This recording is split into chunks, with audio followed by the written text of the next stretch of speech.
রাত তখন প্রায় 2টা। আকাশে চাঁদ নেই, কেবল ঘন কালো মেঘে ঢেকে আছে চারপাশ। গ্রামটা যেন ঘুমিয়ে আছে, কিন্তু সেই ঘুমের ভেতর লুকিয়ে আছে এক অদ্ভুত নিস্তব্ধতা।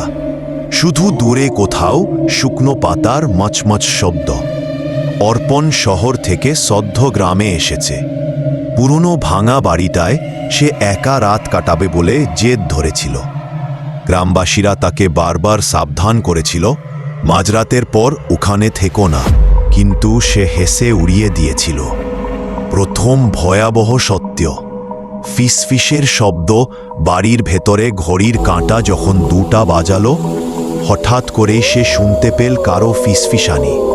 শব্দটা কানের পাশে, কিন্তু ঘুরে তাকাতেই চারপাশ ফাঁকা। তুমি ফিরে যাও, এই কথাটা যেন ধীরে ধীরে গলায় বরফের মতো ঠান্ডা স্বরে বলা হলো। অর্পণের হাত পা ঠান্ডা হয়ে গেল, কিন্তু সে সাহস করে টর্চ জ্বালাল, আর সাথে সাথেই শব্দটা মিলিয়ে গেল, যেন কিছুই হয়নি। দরজার ছায়া টর্চের আলো দেওয়ার সময় হঠাৎ তার চোখ পড়ল ভাঙা জানলার দিকে। জানলার ফাঁক দিয়ে দেখা গেল পুরনো কাঠের দরজার সামনে একটা ছায়া দাঁড়িয়ে আছে, মানুষের মতো, কিন্তু লম্বা, অস্বাভাবিকভাবে লম্বা। টর্চের আলো সেখানে পড়তেই ছায়াটা নড়ল না, বরং ধীরে ধীরে দরজার দিকে এগিয়ে এলো। দরজাটা হালকা কর্মর শব্দ করে খুলে গেল।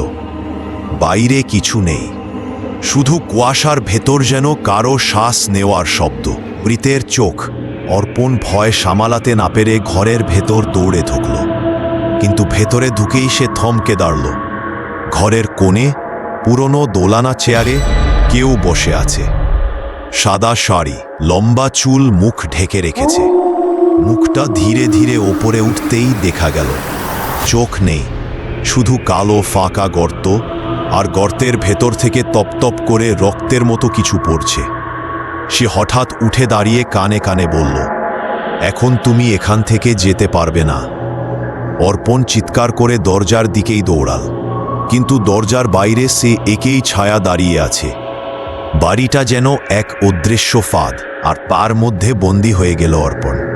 বলে শোনা যায়, সেই রাতের পর আর কেউ তাকে দেখেনি। শুধু মাঝরাতে ভাঙা বাড়ির ভেতর দিয়ে হাওয়ায় ভেসে আসে একটাই ফিসফিসানি, তুমি ফিরে যাও।